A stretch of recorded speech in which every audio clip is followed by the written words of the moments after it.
Welcome, everybody.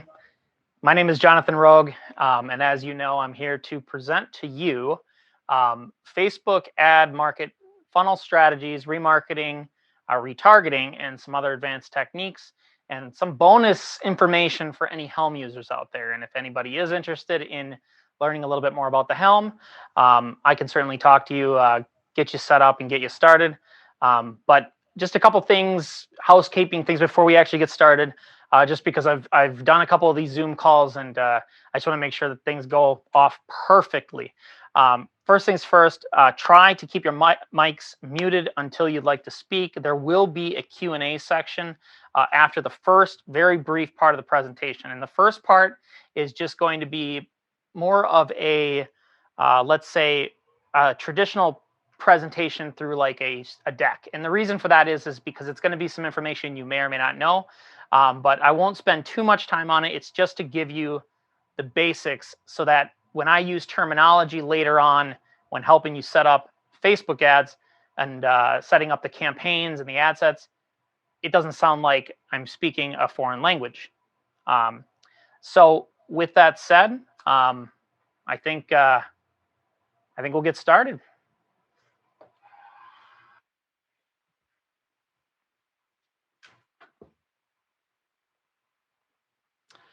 All right, friends. So here we are. I know you all know who I am.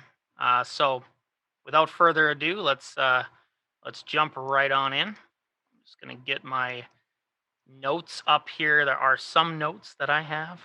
I'm a traditionalist, so I always outdo myself with these presentations. But I just always like to start off by just mentioning a few things. This post, this presentation is really a response to folks. I know a lot of you guys out there are struggling with getting your float centers booked and making some sales, and I'm here to help. I don't have anything that I'm going to sell you, okay? I promise you that. I'm not a traditional advertiser. I am a float center owner just like everyone else. I am just one of those jack of all trades type people. I love to investigate and learn things, and I felt like this is the best opportunity. I'm going to help you learn what I know, and by no means do I claim to be the expert in everything. There are guaranteed going to be things where you're going to be like, John, you're just wrong. And that's okay. I don't claim to know everything. And if I don't know something, please let me know, because honestly, or if I made a mistake, I'd love to know that so that I'm not reiterating poor information. So let's get started. Just a brief on me. I come from a background in software engineering, graphic design, and marketing. And of course, I own Floatlight in Appleton, Wisconsin. And just to kind of give you a little bit of information about Floatlight so that you have some knowledge as to what our market looks like, so you're not like comparing apples to oranges. Because obviously, if I'm doing a presentation and I'm in, central whatever city, I could be drawing millions and millions of people. But the truth is, and I don't have that. So I have a 5-member team. So I have 5 employees. I have a couple dedicated float guides, and then 2 flotage therapists that are also float guides. We're like a little family. So the float center itself is only been open for 3 years. Okay, so that'll give you some comparison. We're in Appleton, Wisconsin. Fox City's approximate population is 250,000, and we're drawing obviously from that. And some folks are coming farther because there's not too many float centers around. The closest one to me would be up in Green Bay. I also have everyone needs no introduction, Greg Griffin down in Float Madison. He would be probably the next closest. So um, we offer we have 3 float tanks right now. We definitely need more, no question about it. We need at least one more. But we have 2 double cabins, 1 pod. We also have 1 massage therapy suite that we opened after 1 year. That's growing in popularity, and we probably need to build another one of those as well. So, with that said, we'll jump right on in. So, the first thing, just to kind of give you a roadmap, what are we going to talk about first? This is going to be that more traditional PowerPoint that I was kind of mentioning to you folks. Um, it's kind of just a brief on remarketing, retargeting, and what is an ad funnel, just so that you're not like, why are we talking about this? And why does it work? And then we'll kind of go over some of the other things. So, to kind of start, what is remarketing? Well, so can I kind of put this little infographic together just to kind of give you an idea. as to what remarketing really is. So I call this guy Bob. Let's say Bob is, hanging out. Maybe he's walking down the street, but more or less, maybe he sees somebody who posts about zero gravity space journey, which is like a float center, right? They go on zero gravity space journey. Well, what happens is he sees an ad for your business. He clicks on it. It brings him to the booking page, and this is example of the Helm. It could be MindBody, it could be Booker, what have you. There's a pixel on here, and he's like, I don't know yet. So he decides after that, maybe it's not a good time to go about doing anything right now. Well, what happens is another ad shows up, and Bob's like, hey, it's almost like they're speaking to me. And it actually says, it's probably hard to see, but you got so close to booking. Let us help you finish the journey. Now, the question is how do you get that initial ad that he saw or initial impression after visiting this page to show up right here? And that's exactly what we'll be talking about how to do. And it's one of the most effective forms of marketing because it's actually targeting that individual with specific copy being the text that's accompanying a advertisement, mostly text. A creative being the video or the image that's associated with the copy, and so they're not mutually exclusive by any means. Um, of course, after seeing this ad, Bob can be enticed into making that conversion or making that event to book, and then he books and he goes and takes the space journey. Bob is happy. So that's retargeting in particular. Now, remarketing, and again, we don't really need to get into too much terminology here, but the reason I say this is because there is technically two different terms: remarketing, retargeting. Remarketing is taking existing data or customers you have. Let's say Bob has already taken the space journey and you want to capture his intention again. So you put this ad in front of him that says, hey, Bob, it's been a while since you floated, or we noticed you floated in the past. Here's $20 off your services. Now, you don't want to offer this, you don't want to put this display ad in front of anyone, obviously. So it has to be specific to the people who have already who need to see it. It doesn't necessarily have to be people that have already been to your float center, but there are ways of creating data sets for that, which we'll talk about. And he takes the journey because he was incentivized or enticed to do it. And I'll show you some of my information in my ROAS, return on ad spend, and some of the successes I've had. And again, by no means do I feel like I'm the best. I guarantee there are other float centers out there that are producing excellent results. Some of them may do it themselves, like me, but some of them also might have like very expensive ad agencies doing this for them. Which, look, even if you're here and you have an ad agency, I wouldn't say drop them. Having this information is good for one particular purpose. It's so that you can audit the people that you hire.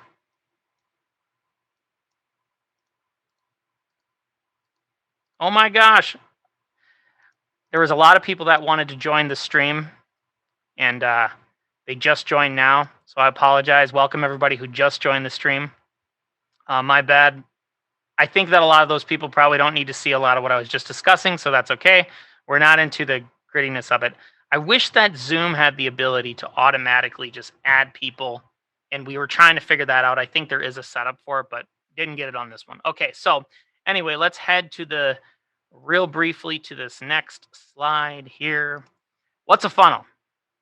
And there's a lot of ways to look at this. Again, by no means is this the ultimate explanation, but for float centers, I tried to make this custom. So the way that we look at funnels is at the people at the top, these are the people who may want to float. Okay, so prospects, I call them. They may be people who have already interacted with your business. Those are different kind of prospects. But typically, these prospects are made up of audiences like lookalike groups in Facebook ads, which I'll talk to you on how to put together. Man, there's a lot of people that want to join. Just got to keep adding them, I guess. One quick second here. Okay. And they may also consist of other remarketing groups or retargeting groups that you may or may not have put together.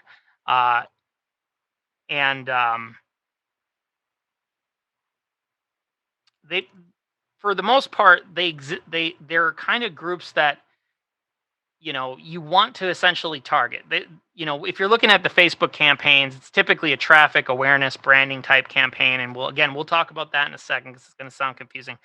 But for the most part, action takers, generally, these people start with like leads, lookalike, stuff like that. In other words, showing them an ad is showing somebody random an ad, but not really. Like they are specific audiences, but they're not people that you've already targeted before. Leads are generally people who you have targeted or that have taken action. For instance, a lead would be your current customer list, or a lead would be somebody who interacts with your Facebook or your Pixel and then gets funneled into a specific ad set or group. And those are people you want to show something about floating or get them to take some kind of an action. And these are extremely valuable audiences. Once you get audiences like this set up, it's almost like a cakewalk in getting people to like book, because you're like, and just to show you like this means something. Like there's a lot of people here. You skim this down to these people here. Maybe this is like 250,000 people. Then you lower that number down to maybe, could be anywhere between 20,000 to maybe 100,000 people. And then finally, the call to action. These are like people that went to your website, may have clicked a button like add to cart, for instance, um, and essentially, then you want to display something like those ads I was talking to you about in the remarketing and retargeting. And sorry if I'm kind of losing track here. I'm just trying to I'm trying to keep adding people. I wish I could make somebody like a co-host, but whatever. Okay, so the CTA, very important. Call to action. That's kind of like a book or purchase. You're asking them for the purchase, and then of course conversion. That's just like they convert. They're making the sale. Okay, so that's the basic, easy part of the conversation. And I know I'm a little bit flustered right now, but I would like to just open it up real briefly to questions, and you can unmute yourselves and just ask if anything. We'll try to limit this to like 5 minutes because the next part's going to be the real stuff, like where I actually jump into Facebook ads and I'll just start showing you what I do. So, questions on the first part.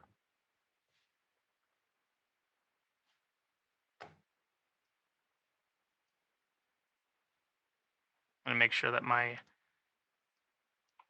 okay. I have a question. Yes.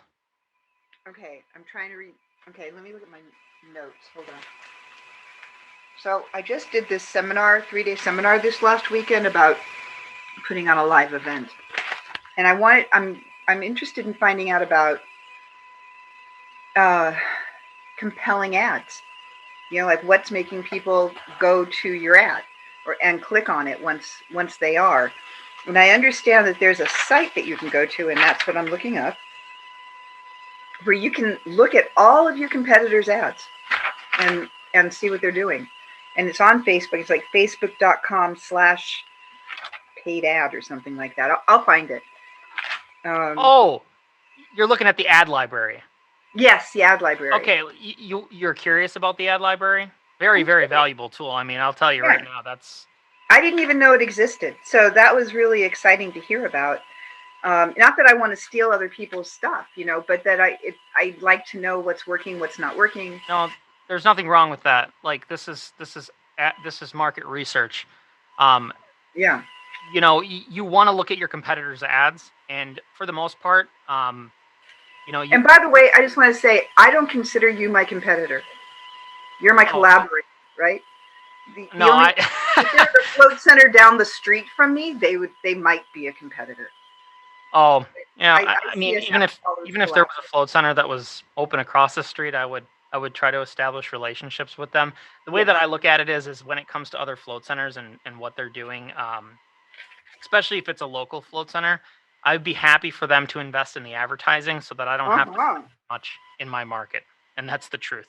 Absolutely. So, look, let them do a little bit of advertising so that they can educate, and then I'll try to retarget those people. But the ad library is extremely valuable. Definitely use it. I'll actually just link that right now into the comments or into the chat. This is a tool that is going to be a game changer for anybody out there. There is also a new function that exists in the ad library that will be coming very soon, and then you'll be able to check to see how much your competitors are spending on Facebook, which is kind Whoa. of interesting. More on that later. But I keep a very close tabs on Facebook changes and all that kind of stuff, and there's some major things going on right now we can definitely talk about. But yeah, good question. Definitely use the ad library. I encourage everybody on here to look up Floatlight. You know, you're going to see a whole gamut of ads. I'm not going to lie. Like, I run tons of creatives. I turn on and off ads all the time because I think that that's just a strategy that works. Like, you're looking for ads that are people are engaging with and really love it. What's oh, good quote. Okay. Good composers borrow, great ones steal. Hey, I can't argue with it, Andy. Oh, and by the way, definitely, I got to give a shout out to just a few people here. One, I got to give a shout out to my producer. I'll be saying this one other time, Josh Russell. He's the one who set up this professional Zoom call. As entrepreneurs, as well, he's definitely an entrepreneur myself. We had this thought that, well, he had a thought in particular that doing professional Zoom calls for businesses was important. And especially in the day and age, if anybody out there or anybody that's watching, whether or not be a float center, wants to do a professional Zoom call where you can really provide information just like this one, this is the kind of service that Josh, my friend Josh Russell, is trying to launch, Josh Russell Studios. So that's kind of who helped set this up. He's an amazing photographer, amazing producer, and all around just amazing person. So also I got to give a shout out to Art of Float. When we were going through some of the ad copy, the creatives, you're going to see some of the Art of Float content. And obviously you have to be paid on their Patreon, but it's definitely worth it. And I'll tell you why. I actually subscribe to the video level because that content is hugely beneficial for creating these ad sets. I mean, there's not really much you have to do. Just throw the video in there, and that just makes it easy. I could create new and innovative content all the time, and I do, but those are really good for just quick 15-second, clips, and sometimes Facebook just really wants that, and you'll find that you get in better engagement with that kind of stuff. Um, and then also Helm, like a lot of what I'm going to be teaching is going to talk about the Helm, but if you use a different form of software or whatnot, um, it should convey as long as you're able to export information and stuff like that. So, okay, any other questions before we actually head on to this next section?